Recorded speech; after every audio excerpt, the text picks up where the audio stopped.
I dropped out of school, but I got my first degree at MIT. And then I went on to do my MBA in Massey. Those were all seeds planted here, in Otara.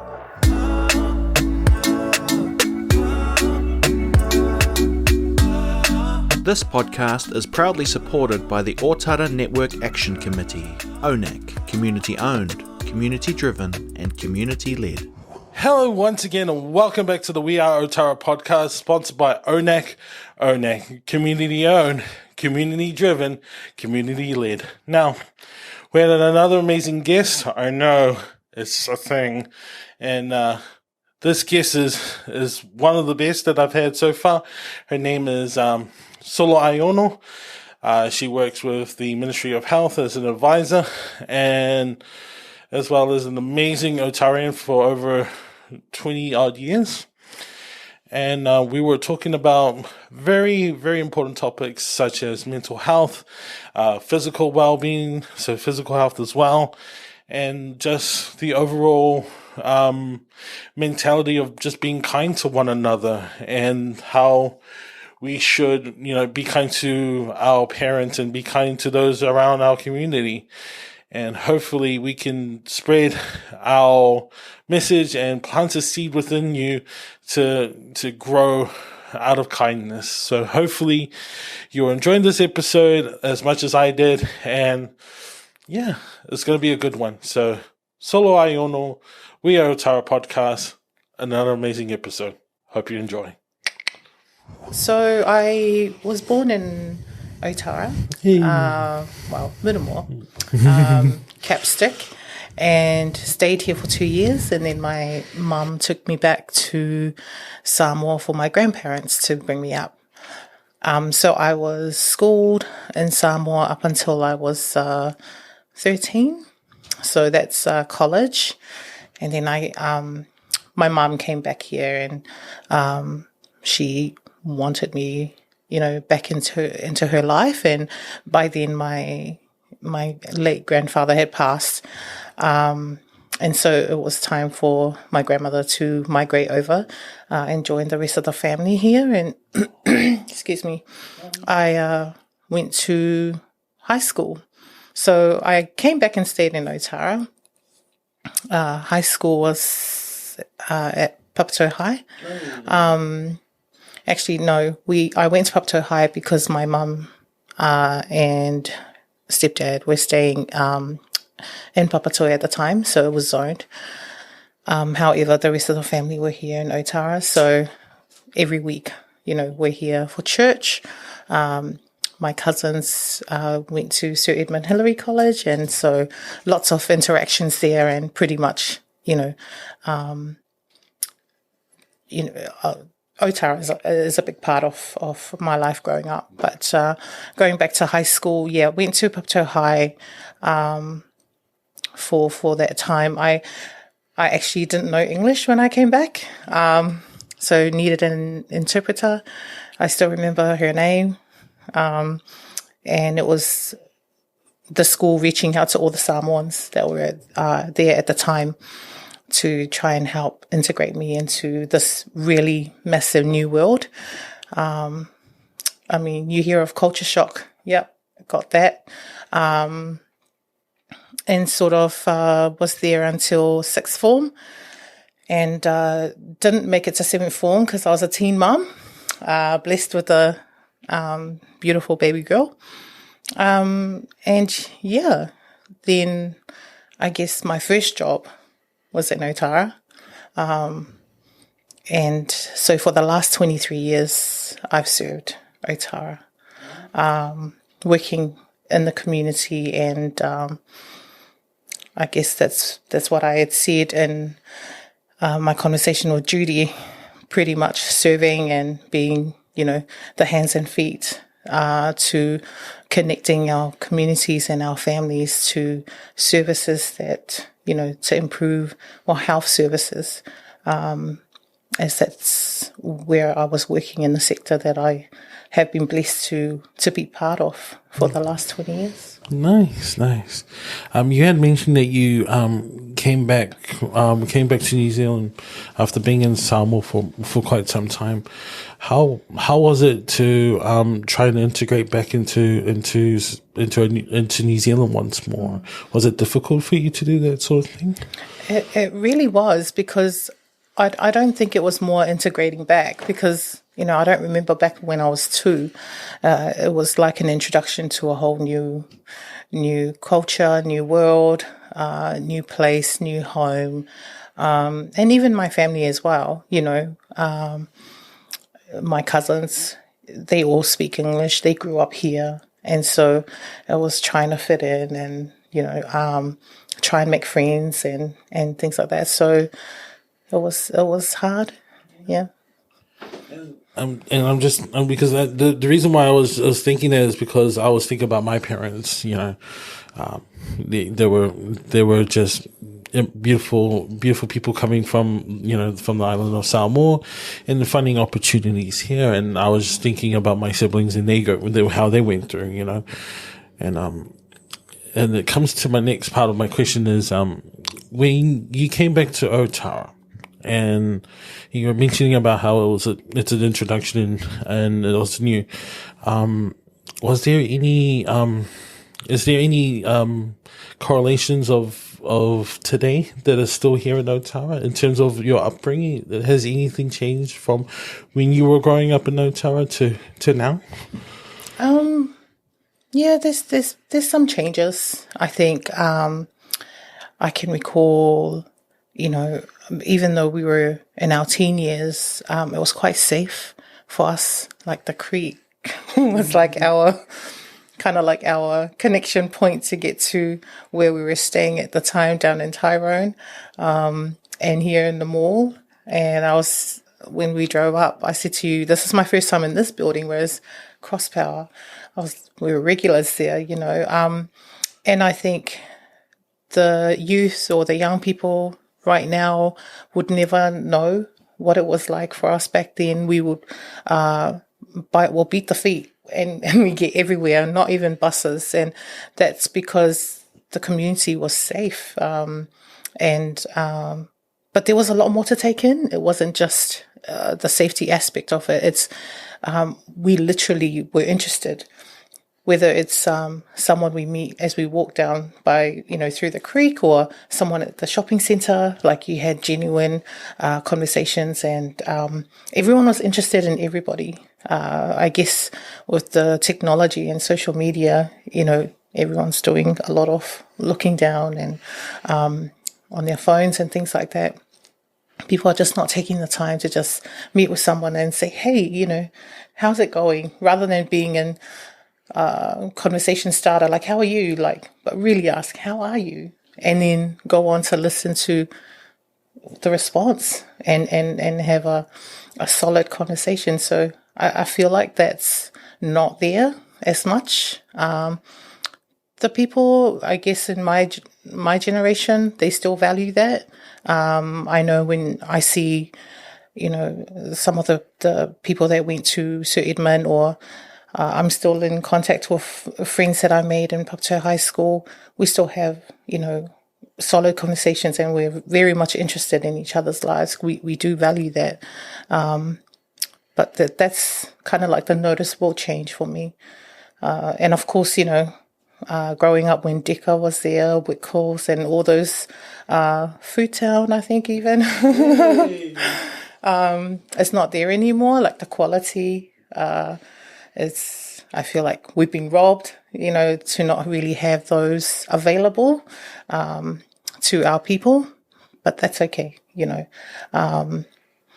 we're still here. Yeah, absolutely. And I just want to say, I want to raise my hand and say that I'm guilty of that. I'm constantly, I have my phone right here, and I constantly look at my phone to converse with other people. But it only took for someone like Will or for Judy to get me out of that cycle where I'm talking to people, and this is the reason why I'm doing these podcasts, so I can break out of that cycle of looking down. And I'm trying to get that from my niece. She's constantly on her tablet, and then I'm looking at myself going, I can't tell her off because I'm doing the same thing. You know what I mean? Yeah. So with that said, I noticed that Otara has this quote unquote technology divide, and as an IT professional, I noticed that as well. How can we as a community bring that divide closer so that we can be in par with places like in central Auckland or even the greater Auckland to be, connected technology wise or any form of social issues that that Otara comes across? How can we make that divide as close as possible so we can be in par with Auckland? I think, and one side of it, it's a generational issue, where the divide has come through, our parents that have worked really hard to try and, get us through education. And now that we know about technology and now we have access, I think we take it for granted or perhaps underestimate the power of introducing our mātuas or, our mamas and papas to technology. I was talking to a colleague just last week and her mum is 80 and she had one of those old, I forget the name, the block, one that just functions on calling and that. But through COVID, they've had to get her an iPhone and she loves it.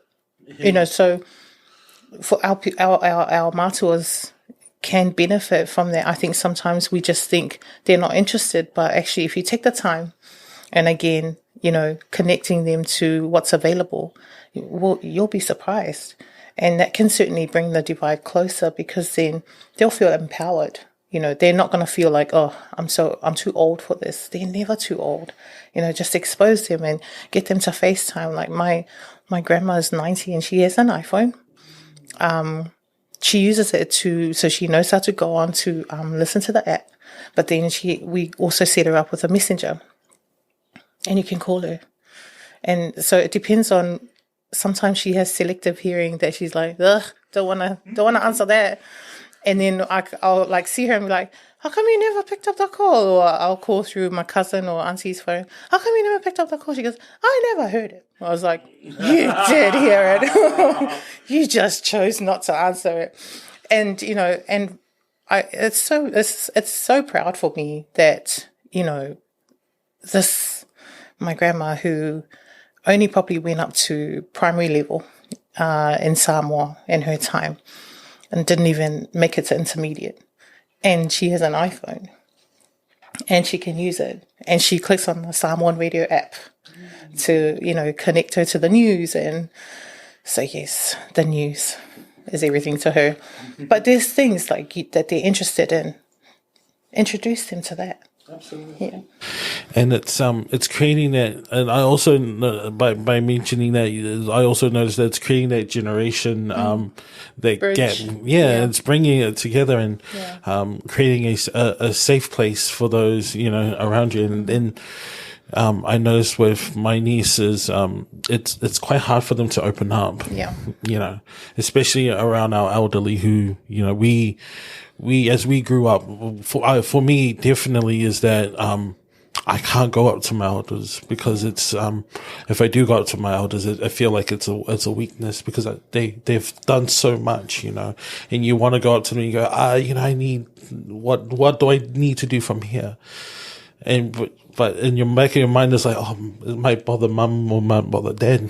So with that said, how can we as the youth can go up to our elders and ask for that sort of help? Because I noticed that again, our youth is struggling to do that branch. Yeah. I think so. I understand very well what you're saying. I used to work for South Seas Healthcare, and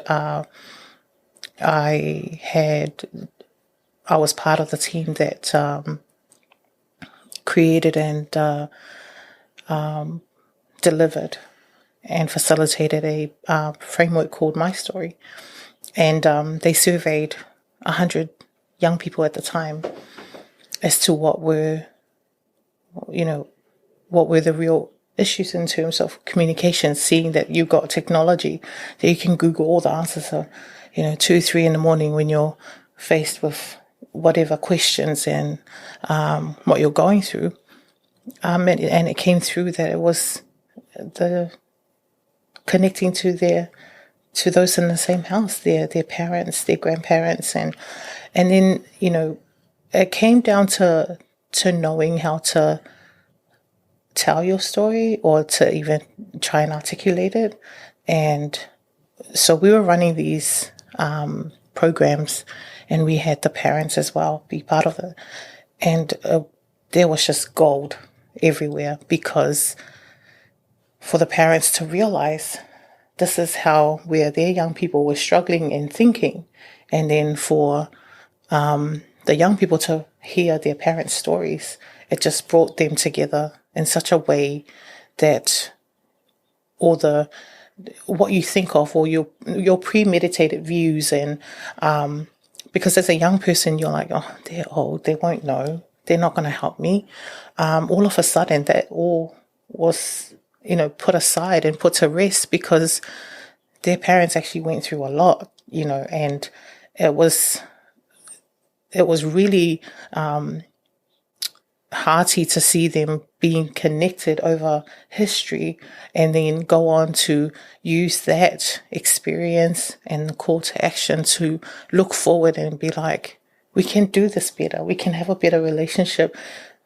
Dad, you just need to be patient. And the dad is like, oh man, I need to be patient. I shouldn't, shout, or I shouldn't, because this is what's important to them.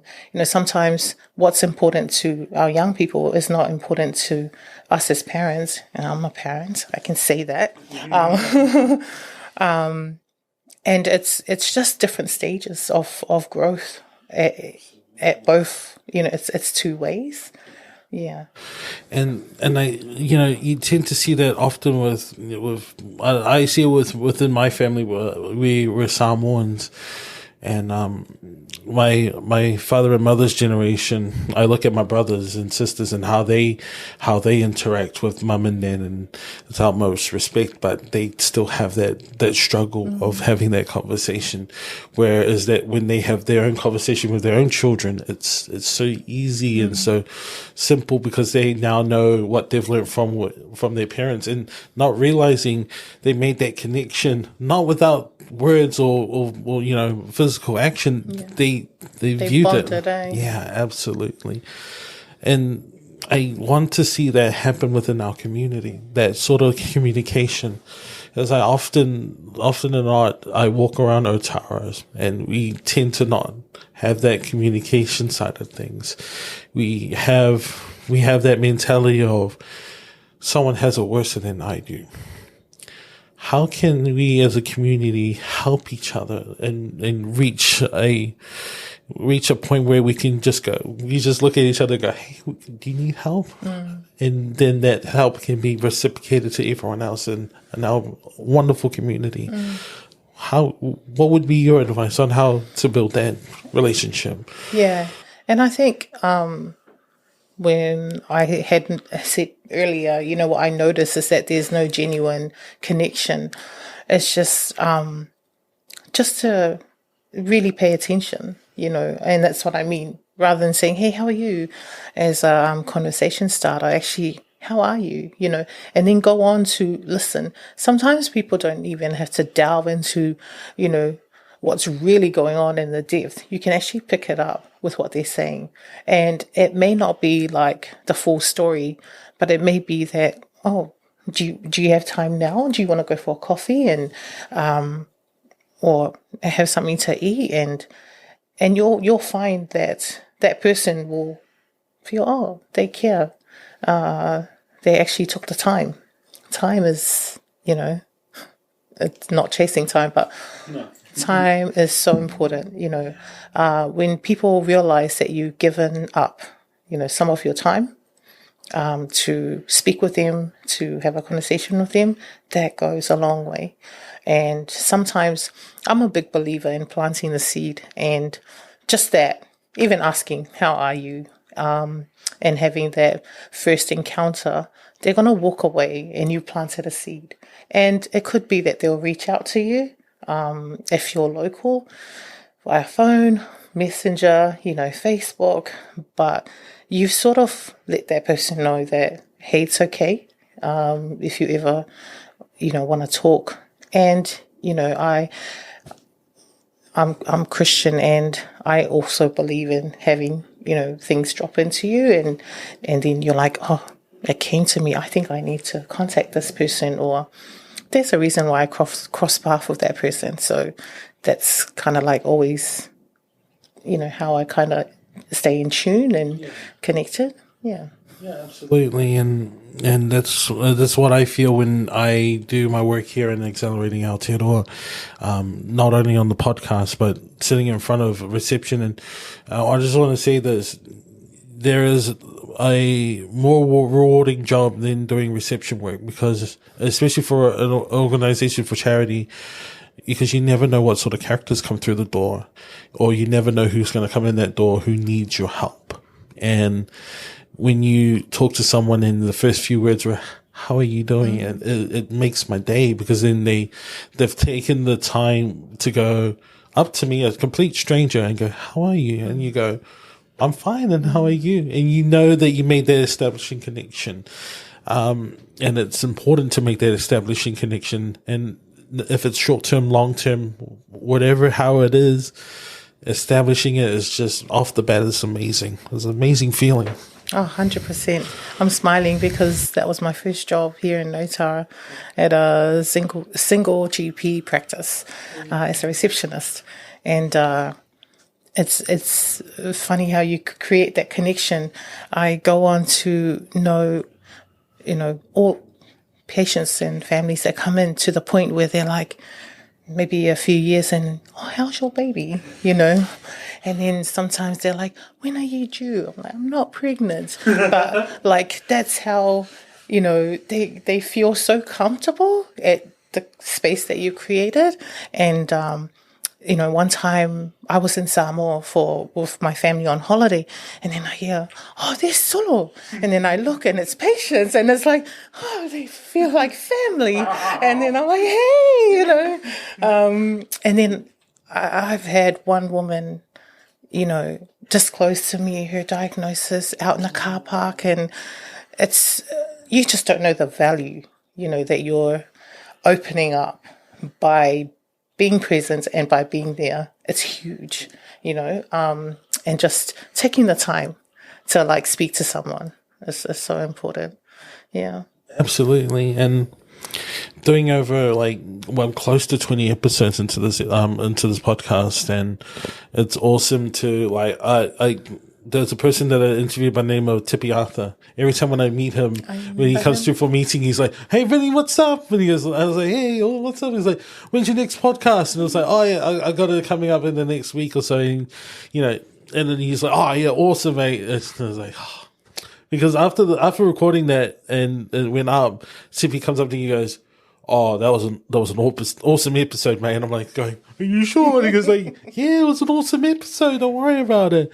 And it's going back to what you're saying, is that you never know who you're going to meet out there. Yeah. And it's the everlasting moment where if you make that first impression to that person, it will imprint on them. And if their kindness is imprinted in there, you will have a good moment, I swear. Yeah, 100% agree. There's so many moments that, and that I've, sort of established and created along my journey and my pathway.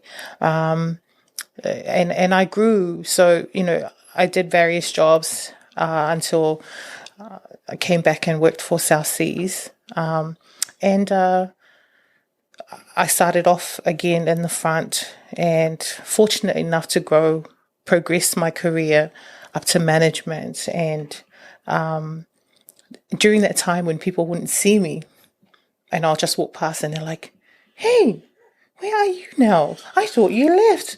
And I was like, oh no, they've got me making the tea and the coffees at the back. They're like, Ep18, like, and some of them are like, really? Like, they shouldn't do that to you. And they're like, oh, are you? And I was like, no, I'm just kidding. They just got me doing the filing at the back. And, but, you know, they cared enough to ask, and they always ask how my kids are or how my family are. I've really been blessed, and you only get that from this community in Otara, may I add. Other places, I don't know. Like I've been to see a GP in Papatoa, and the lady looked scary, the receptionist, and she was like, take a seat, didn't even look at me. Okay. Yeah. You these were available baka. Yeah. And so, really, really loved working with people. And, you know, if people are coming into the medical centre, it's because they're not feeling well. And so don't add on to that, you know. Absolutely. And you touched upon health, and you touched upon self-sees. How vital it is for an individual to keep health in check. That's both physical and mental. You know, most times I'm guilty of it, where I tend to go, it's just a little ache, you know, but it turns out to be something that will prolong in the near future, which end up turning out to be gout, you know. So what sort of advice for those in our community, because I know we are very, very proud when in terms of admitting that sort of things, in terms of health, especially in that mental well-being section of things. What sort of advice can we do in terms of trying to reach out for our health, you know, importantly? I think COVID has, you know, changed, or I guess reprioritized health for many people, and mental health as well. You know, COVID is pandemic, but it was also an opportunity for health to really campaign and push out messages around for people to, you know, look after themselves and to connect them to services that were available. And whether it was kind of like heavy on COVID, I did see, you know, a lot of health messages that came out on looking after your mental health and services, and especially with the health reform now, it's all part of that, trying to redesign the system so that it's a lot easier for people to access, and also the comms to be easier for people to understand. And equity is such a huge part of that. And with Te Aka Whai Order, like the Māori Health Authority, wanting to really leverage that and bring that up for our priority populations that tend to always, you know, miss out. And I think everyone's doing their best to get those messages out. But again, our young people that are now full of knowledge and are accessing, you know, social media, you know, it'll be really helpful for them to just connect their, you know, parents and those people. But it's a journey, right? They're going through it. Why not, you know, get someone else close to them to, bring them along and have that conversation, let them know what's available. And then it could be that that's the start of their conversation to say, oh, I'm actually struggling, you know, with my mental health. This is my thinking and this is what comes to mind. What do you think, you know, rather than it being a really hard topic, you know, to bring up. It's just, what are your thoughts? You know, what do you think about what I'm thinking right now that I'm struggling with? Yeah. I want to share a moment with you. I have a sister by the name of Molly, and she is my comfort rock, as I like to call her. So we had a talk. This was after Dad passed away. And it was just a talk, and I didn't realize at the time that she was hurting. It was still lingering. It got to the point where she turns around and she goes, I don't feel safe. and my body just went, all right, okay. I have to stop being little brother and time to be a person of comfort because she's been there for me. And I go, and she goes, what is on your mind? And those 3 words basically open a floodgate to, this is how I'm feeling. I miss Dad, and I'm going through all these emotions, and I don't know how to feel about it. And it's like, well, the first thing you need to feel about is how you're feeling now. Don't block it. Just cry, and you just see these tears come through. And just having that moment, I wanted to share that out to everyone because everyone can have that moment, even if it's a happy moment or a sad moment or anger. Anger is not bad. It's how you handle that anger. If you let it out by words and just be able to vent it out as safely as possible, then go ahead. Yeah. And just hearing what you're saying it's helpful. Yeah. So thank you for saying that. And thank you for sharing. Because even anger, for it to come out, it's an emotion. You've created the space for it to come out. And it's better that it comes out between you and your family member or Molly than having her, sort of having it come out in an unsafe space where it will be received, negatively, and then that will affect her or will do more harm, than any good. So the moment that you shared that, it was meant to, sort of unfold that way. And just thinking about this, I just wish that our community can learn something like that. And not to sound like I'm just forcing it, but over time, when they do hear our story from this podcast, is that they'll think about their emotions and how key it is. It's about equal to their physical health and well-being. That their mental health is going to take them places where they'll feel safe. And it's going back to that word that I mentioned earlier, which is that safe place, and what would it look like for them in their own mindset. So when I mention safe space, what is the first thing in your mind that you think in terms of a safe space? I think for me, in a safe space, when I hear it, it's okay. And just going back to what you were saying about creating that space, sometimes we get caught up in the complexity of trying to understand what mental health is. But honestly, I was saying to Will earlier, I'm a firm believer in keeping it simple. And it's just what's on your mind. It's, hey, how are you feeling? Or, don't get caught up in trying to be the psychologist or the psychiatrist that you're not, that I'm not.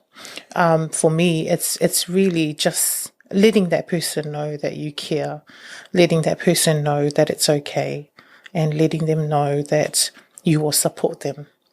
Because it's one thing to reveal or to tell of a story, and it's another on how to handle that and how to respond, because your response matters and how you go on from there matters.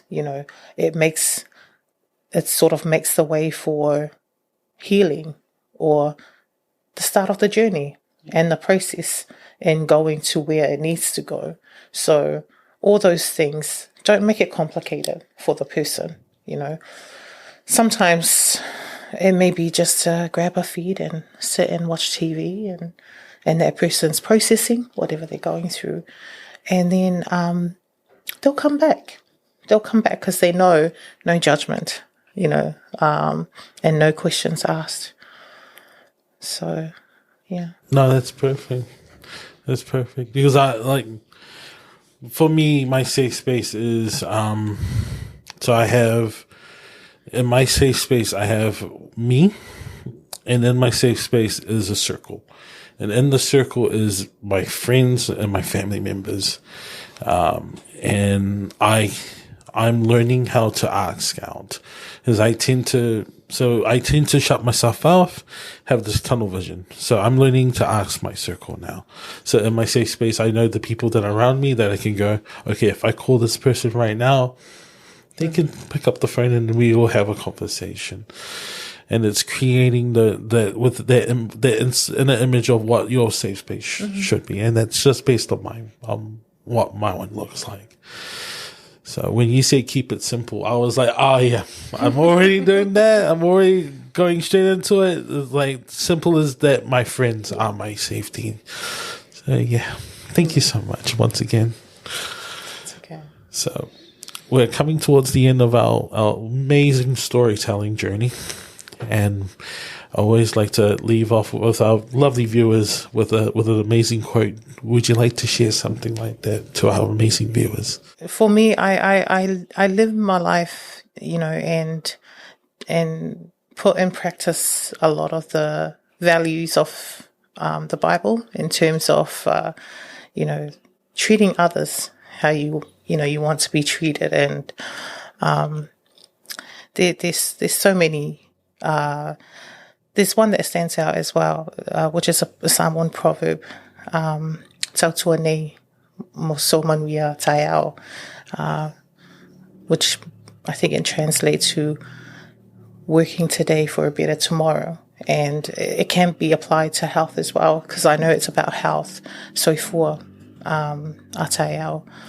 But I think you can apply that across of many other areas of your life.